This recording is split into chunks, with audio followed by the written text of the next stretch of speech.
अखियां में कजरा लगाला मोर कर जाओ बाबूजी किसान दादाजी हमर दरगाओ। अखियां में कजरा लगाला मोर कर जाओ बाबूजी किसान दादाजी हमर दरगाओ। मेरी माटी कोड़ जालू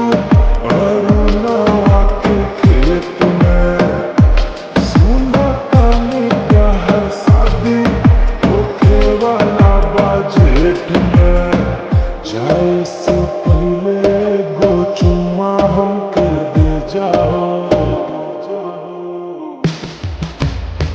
अखियां में कजरा लगाला मोर कर जाओ बाबूजी किसान दादाजी हमर दरगाओ।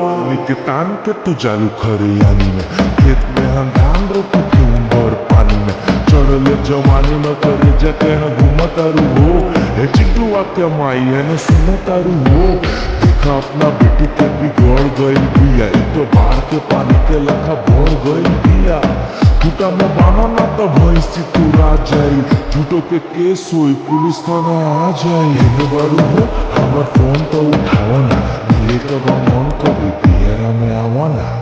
बारू तू फूल जैसन जालू फुलवारी में सबसे तू नीक लागेलू जन करिया साड़ी में। हमसे तू अखियां मिला जाओ अखियां में कजरा लगाला मोर कर जाओ बाबूजी किसान दादाजी हमर दरगाओ।